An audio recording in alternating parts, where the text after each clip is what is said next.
Bonjour et bienvenue aujourd'hui sur autoplus.fr pour un petit événement, puisque aujourd'hui Peugeot nous invite à découvrir le Peugeot 3008 restylé. Alors est-ce qu'on doit encore présenter le Peugeot 3008? C'est la star des ventes sur le marché français, c'est aussi une des stars en Europe, plus de 800 000 exemplaires vendus depuis l'apparition de ce deuxième opus en 2016. Je suis sûr que vous qui me regardez, derrière votre écran, il y a forcément vous ou quelqu'un de votre entourage qui possède un Peugeot 3008. Alors vous me direz, si le 3008 est une star, pourquoi changer une équipe qui gagne? Eh bien tout simplement parce que nous sommes en 2020, donc le véhicule a 4 ans d'existence, donc c'est l'heure du restylage. Et puis surtout le 3008, par rapport aux dernières nouveautés de Peugeot, avait pris un petit coup de vieux, notamment face à la 208 et au 2008 qui ont adopté le nouveau visage maison.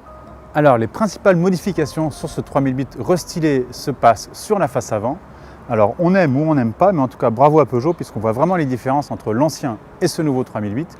Cela commence par cette impressionnante calandre, inspirée par celle que l'on trouve déjà sur les 208 et 2008. Ici, elle se prolonge jusque sous les phares, qui sont désormais à LED, quel que soit le niveau de finition. On trouve également ces feux de jour en forme de croc, ce nouveau élément en plastique, donc un bouclier totalement inédit, avec des petites particularités aussi, et notamment le logo en toutes lettres du véhicule, ça on retrouve ça chez Peugeot depuis 208 et 2008, ainsi qu'un lion qui a été légèrement grossi. Vu de profil, en revanche, difficile de distinguer le 3008 restylé de l'ancienne version. On remarquera juste l'arrivée de nouveaux dessins de jantes et de coloris inédits. Pour le reste, rien ne change. On retrouve donc le gabarit de 4,48 m de long avec un empattement de 2,68 m. Sur ce 3008 restylé, l'arrière aussi a été modifié. Alors évidemment, il y a moins de choses qui changent que sur la face avant. En revanche, on notera que si les feux arrière en forme de griffe sont reconduits, ils sont ici affinés et désormais le français profite de clignotants à défilement. À bord de ce 3008 restylé, les changements sont minimes mais bien utiles.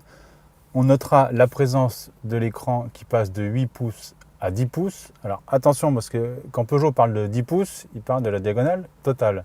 Sauf qu'en fait l'affichage, les petits malins, il est beaucoup plus réduit. Et on a beau zoomer, forcément l'écran ne grandit pas. Bref, le bloc compteur aussi, toujours entièrement numérique, lui passe de 8 pouces à 12,3 pouces. On a toutes les informations évidemment de la navigation, etc., les indications de vitesse. On a évidemment sur cette version hybride le fonctionnement du système pour savoir si on est sur l'électrique, le thermique ou les deux. Côté équipement, pas grand chose de nouveau puisque le 3008 était déjà bien à la page. On notera juste l'arrivée de la vision nocturne, alors que je ne peux pas vous montrer ici parce qu'il fait jour. Mais c'est très bluffant, on l'a déjà essayé sur la 508 notamment, qui l'avait inauguré et c'est assez efficace. Pour le reste, on notera juste l'apparition de nouveaux plaquages, des nouvelles selleries. On retrouve sur ce haut de gamme GT Pack des sièges baquets qui sont vraiment très bien, qui maintiennent parfaitement. Et puis sinon, la présentation ne change pas, on retrouve toujours les touches ici, les Twiggle touches comme on dit chez Peugeot. La console centrale assez imposante, avec des grands rangements partout. Donc il garde cette ambiance particulière qui fait l'un de ses charmes. À l'arrière, comme je vous le disais tout à l'heure, comme le 3008 restylé ne change pas de gabarit, forcément on ne gagne pas d'espace, donc on est toujours assez moyen dans la catégorie. Clairement, si vous voulez de la place à bord, il faudra aller voir chez la concurrence, Volkswagen Tiguan, Hyundai Tucson ou même Honda CR-V.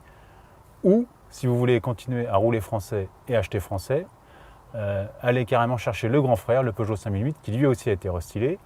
Et en plus, je vous rappelle que comme le 3008, le 5008 aussi est fabriqué en France. La seule petite différence, c'est l'apparition de ces deux prises USB au pied de la console. Donc ça permet de connecter des appareils nomades pour occuper les enfants. Pour finir cette découverte du Peugeot 3008 restylé, il nous reste à évoquer la gamme de motorisation. On retrouve les mêmes moteurs que sur l'ancienne génération. Il n'y a que le 2 litres Blue HDI 180 chevaux qui disparaît, mais que l'on retrouve toujours en revanche dans le grand frère, le Peugeot 5008. Les versions hybrides rechargeables de 225 et 300 chevaux sont bien évidemment maintenues. Concernant la gamme, fini le niveau d'entrée Access, le 3008 restylé commencera avec Active, puis Allure et GT, et chacune de ces trois finitions pourra être agrémentée d'un pack. Enfin, concernant les tarifs, Peugeot n'a encore pas communiqué.